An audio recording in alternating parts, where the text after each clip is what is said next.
இந்த பூமியில வரலாறு அப்படிங்கிறது மிக முக்கியமான ஒரு விஷயமா பார்க்கப்படுது.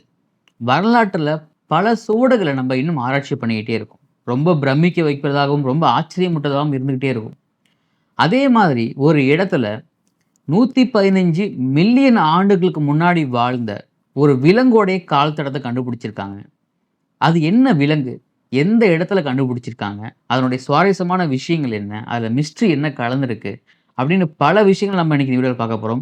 வீடியோ ஸ்கிப் பண்ணாம ஃபுல்லா பாருங்க. Welcome to the channel. நான் உங்கள் விஷால் சரவணன். வாங்க வீடியோக்குள்ள போகலாம்.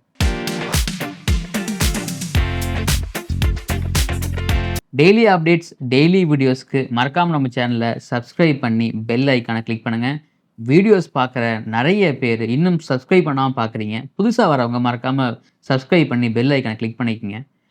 நம்ம வரலாற்றில் நிறைய நிகழ்வு நம்ம பார்த்துக்கிட்டே இருக்கோம். முக்கியமாக மிஸ்ட்ரி, மர்மம் கலந்த விஷயங்கள் நிறைய பார்க்குறோம். அதில் வரலாற்றில் நிறைய மர்மங்கள் இன்னும் இருந்துக்கிட்டே இருக்குது. முக்கியமாக இப்போ நம்ம வாழ்ந்துக்கிட்டு இருக்க இந்த காலகட்டத்தில் இதே பூமியில் ஒரு 100 ஆண்டுகளுக்கு முன்னாடி, ஒரு 200 ஆண்டுகளுக்கு முன்னாடி, ஒரு 500 ஆண்டுகளுக்கு முன்னாடி வாழ்ந்த விஷயங்கள்லாம் நம்ம ஆராய்ச்சி பண்ணி பார்க்குற அந்த விஷயங்களை நம்ம உற்று கவனிச்சுக்கிட்டே இருப்போம். ஒரு இடத்துல அமெரிக்காவில் டெக்சஸ் மாகாணத்தில் 115 மில்லியன் ஆண்டுகளுக்கு முன்னாடி வாழ்ந்த ஒரு உயிரினம் டைனோசர், அதனுடைய கால் தடத்தை கண்டுபிடிச்சிருக்காங்க. அது எப்படி சாத்தியம்? அது எப்படி 115 மில்லியன் ஆண்டுகளுக்கு முன்னாடி வாழ்ந்த ஒரு உயிரினத்தோட கால் தடம் எப்படி இன்னும் அப்படியே இருக்க முடியும்? அப்படின்னு பல கேள்விகள் கண்டிப்பாக எனக்கும் இருந்துச்சு. ஓகே, அது எப்படி கண்டுபிடிச்சாங்கன்னா, கொஞ்ச நாட்களுக்கு முன்னாடி அமெரிக்கா மாகாணத்தில் நிறைய புயல் மழையை நம்ம பார்த்துருந்தோம் செய்திகளில். அதே மாதிரி டெக்சாஸ் மாகாணத்தில் மிகப்பெரிய வெள்ளப்பெருக்கு, மிகப்பெரிய மழை. அந்த மழை வெள்ளப்பெருக்கில் பார்த்தீங்கன்னா, அங்கே இருந்த மண் எல்லாம் அடிச்சுக்கிட்டு போய் அங்கே அந்த இடத்தையே புரட்டி போட்டுருச்சு. வரலாற்றில் இல்லாத அளவுக்கு வெள்ளப்பெருக்கு. ஸோ அந்த வெள்ளப்பெருக்கோடைய மழைநீர் வடிகால் பார்த்தீங்கன்னா, கொஞ்சம் கொஞ்சமாக அங்கே நிலைமை திரும்பிட்டு இருக்கும் பொழுது, அங்கே தான் இந்த கால் தடங்களை கண்டுபிடிச்சிருக்காங்க. கண்டுபிடிச்ச உடனே அந்த இடத்துக்கு உடனடியாக ஆராய்ச்சியாளர்கள் சென்று அதை ஆராய்ச்சி பண்ணி பார்க்கும்பொழுது தான் தெரியுது, இது 115 மில்லியன் ஆண்டுகளுக்கு முன்னாடி வாழ்ந்த ஒரு டைனோசருடைய கால் தடம். இது மிகப்பெரிய டைனோசர். இந்த டைனோசர் எப்படி இருக்குன்னு சொல்கிறாங்கன்னா, கேட்கும் பொழுதே ரொம்ப பிரமிப்பாக இருக்குது. ஆக்சுவலாக எந்தனா பிக் சாண்டி கிரீக், எக்ஸாக்டாக டெக்சாஸில் அந்த இடத்துல கண்டுபிடிச்சிருக்காங்க. இது பார்த்தீங்கன்னா, இந்த ஆக்ரோகான்சோமன் அப்படின்னு சொல்லிட்டு அந்த டைப் ஆஃப் டைனோசர் இது. இந்த டைனோசர் எப்படி இருக்கும் அப்படிங்கிறது தான் மிக இன்ட்ரெஸ்டிங்கான விஷயமா பார்க்கப்படுதுங்க. ஏன்னா 11 மீட்டர் நீளம், 6 டன் எடை. முக்கியமாக இதனுடைய உணவே மாமிசம் தாங்கிறாங்க. மாமிசத்தை வேட்டையாடி உண்ணக்கூடிய தன்மை கொண்ட ஒரு உயிரினம் இது. கழுத்து முதல் அதோடைய வால் பகுதியில் முதுகு தண்டவுல இருக்குங்களா, அதனுடைய பகுதி மிகவும் சக்தி வாய்ந்த பகுதியாக இருந்திருக்கு. அந்த எலும்பு கட்டுகள்லாம் பார்த்தீங்கன்னா ரொம்ப பயங்கரமான ஒரு விஷயமா இருந்திருக்கு. அது மட்டும் இல்லாமல் இது எப்படி அந்த 115 மில்லியன் ஆண்டுகளுக்கு முன்னாடி இருந்துச்சுன்னு பார்த்தீங்கன்னா, அதனுடைய அந்த கால் தடம், அந்த கண்டுபிடிப்பை ஆராய்ச்சி பண்ணும்பொழுது இது எல்லாமே கண்டுபிடிச்சிருக்காங்க. அது மட்டும் இல்லாமல் அந்த டெக்சாஸ் மாகாணம் இப்போ இருந்த மாதிரி இருக்குமா? இப்போ நம்ம ஊரில் வாழ்கிறோம். இந்த ஊர் இதுக்கு முன்னாடி இப்படி இருந்திருக்குமான்னு கேட்டால் 10 வருஷத்துக்கு முன்னாடி பார்த்தாலே மிகப்பெரிய மாற்றங்கள் வரும். நம்ம 1980s பார்த்தாலே மிகப்பெரிய மாற்றங்கள் வரும். ஸோ அப்படி இருக்கும் பொழுது ஒரு 115 மில்லியன் ஆண்டுகளுக்கு முன்னாடி அந்த டெக்சாஸ் மாகாணம் எப்படி இருந்திருக்குன்னா, எப்படி இருந்திருக்குன்னு அவங்க சொல்கிறாங்கன்னா, அடர்த்தியான காடுகள் நிறைஞ்ச பகுதியாக இருந்துச்சு. ரொம்ப டென்சிட்டிவான கிரீனிஸ்ட் ஃபாரஸ்ட் அப்படிங்கிறாங்க. அது மட்டும் இல்லாமல் அங்கே ரொம்ப ஈரப்பதம், சதுப்பு நிலம் வாய்ந்த பகுதிகளாக இருந்துச்சு. சதுப்பு நில காடுகள்னு சொல்லுவோம் இல்லைங்களா, அந்த மாதிரி பகுதிகளாக இருந்துச்சு. இங்கே பார்த்தீங்கன்னா, இந்த டைனோசர்கள் வேட்டையாடி சுற்றி திரிந்துகிட்டு இருந்துச்சு. வேட்டையாடுறதுக்காக அந்த இடத்துக்கு வந்துட்டு போயிட்டு இருக்கு அப்படிங்கிறாங்க. மிக முக்கியமாக பார்க்கப்படுவது அந்த காலடி சுவடுகளை எப்படி அதனுடைய சைஸ்லாம் கண்டுபிடிச்சிருக்காங்கன்னா, 18 இன்ச்சஸ் நீளம் அந்த காலடி சுவடுகள் இருந்திருக்கு. அதாவது ஒரு பெரிய மனுஷன், ஒரு 6 அடி உயரம் உள்ள ஒரு மனிதனுடைய கால் தடம் அதனுடைய 2 மடங்கு அதிகம் அப்படிங்கிறாங்க. அது மட்டும் இல்லாமல் இதை எப்படி அவங்க கண்காணிக்கிறாங்கன்னா, 3D லேசர் மூலியமாக, ட்ரோன் கேமரா அதுலேருந்து எடுக்கிற புகைப்படம் மூலியமாக டிஜிட்டலைஸ் பண்ணுறாங்க. அப்பதான் இதை பாதுகாக்க முடியும். முக்கியமா வந்து பார்த்தீங்கன்னா, அந்த சுவடுகள் எல்லாமே அழியக்கூடாது அப்படிங்கிறதுக்காக ரொம்பவுமே உன்னிப்பா பாதுகாக்கிறாங்க. ஸோ டிஜிட்டலைஸ் பண்ணோம்னா, இன்னும் ஒரு சில விஷயங்கள்லாம் நம்ம பாதுகாக்க முடியும் அப்படிங்கிற ஒரு இதில பண்ணிக்கிட்டு இருக்காங்க. இந்த காலடி தடம் எப்படி இவ்வளோ ஆண்டுகளாக அப்படியே இருக்கு? மிகப்பெரிய கேள்வி இல்லைங்களா? ஸோ என்ன சொல்றாங்கன்னா, அப்போ வந்து அதாவது 115 மில்லியன் ஆண்டுகளுக்கு முன்னாடி சதுப்பு நிலம் அப்படிங்கிறதால இந்த காலடி சுவடுகள் எல்லாமே பதிஞ்சிருக்கு.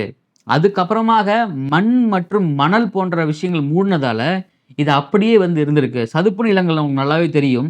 சதுப்பு நிலங்கள்லாம் நமக்கு ஒரு காலடி அச்சு வச்சோம்னா, அது அப்படியே உள்ள போய் பதிஞ்சிரும். அதுக்கு மேல வந்து இந்த மண், மணல் எல்லாம் மூடுனதால இது இன்னும் அப்படியே இருந்திருக்கு அப்படிங்கிறாங்க. இதனுடைய ஆராய்ச்சிகள், இது எப்படி அறிவியல் மூலியமாக எப்படி ஆராய்ச்சி பண்றாங்க?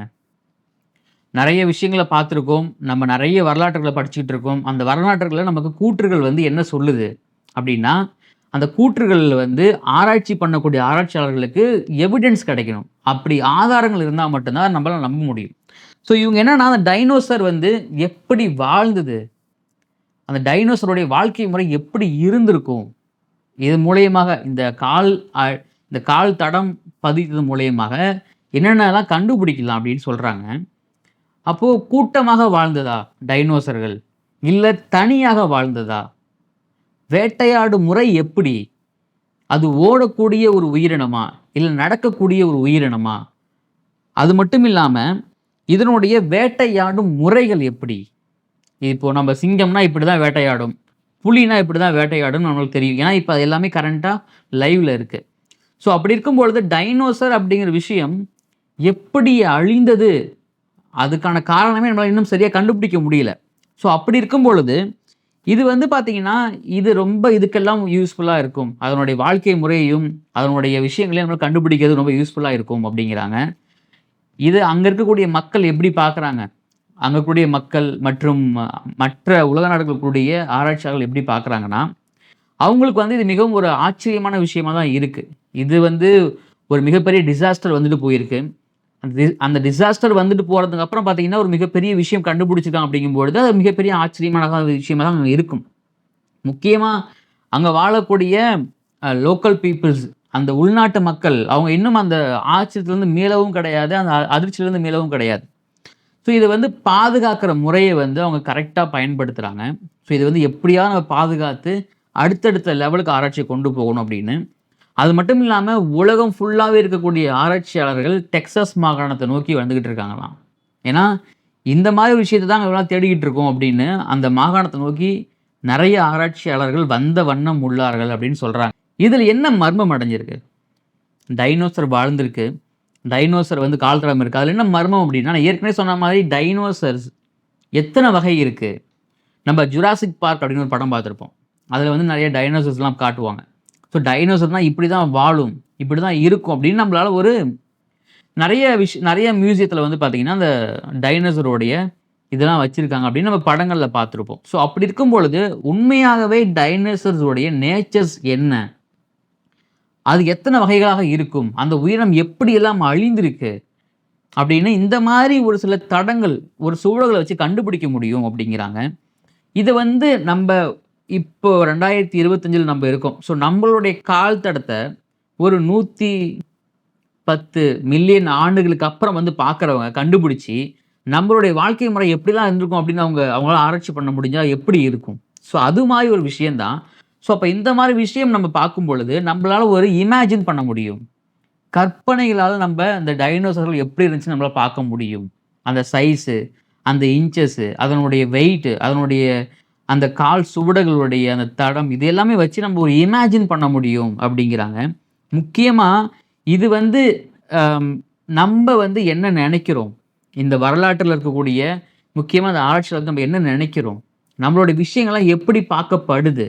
இந்த ஆராய்ச்சிகள் எல்லாமே இன்னும் நெறைய தேடிக்கிட்டே இருக்காங்க. இந்த உலகத்துல இன்னும் பல விஷயங்கள் மர்மமாகவே இருக்கு. முக்கியமா சொல்யூஷன்ஸ்ன்னு அப்படின்னு ஒரு சில விஷயங்கள் கிடைக்கவே இல்ல. அப்படியான விஷயத்துல டைனோசர்ஸும் ஒண்ணு. இந்த விஷயத்த நீங்க எப்படி பார்க்குறீங்க?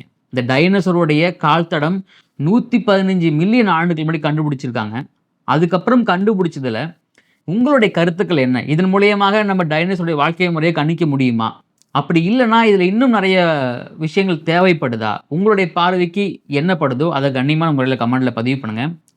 இது மாதிரி மிஸ்ட்ரீஸ், இது மாதிரி பொலிட்டிக்கல் விஷயங்கள், அது மட்டும் இல்லாமல் இன்டர்நேஷ்னல் பொலிட்டிக்கல்ஸ், இப்போ நம்ம ஊரில் என்ன நடக்குது, சமகால அரசியல் என்ன, சமகால நிகழ்வுகள் என்ன, அப்படி வீடியோக்கள் நீங்கள் தொடர்ந்து பார்க்கணுன்னா அதுக்கு மறக்காமல் நம்ம சேனலை சப்ஸ்கிரைப் பண்ணிக்கோங்க. இந்த வீடியோ பிடிச்சிருந்தா உங்கள் ஃப்ரெண்ட்ஸுக்கு ஷேர் பண்ணுங்கள். மறக்காமல் லைக் ஒன்று பண்ணிவிடுங்க. மீண்டும் ஒரு வீடியோ சந்திக்கிறேன். நான் உங்கள் விஷால் சரவணன். நன்றி, வணக்கம்.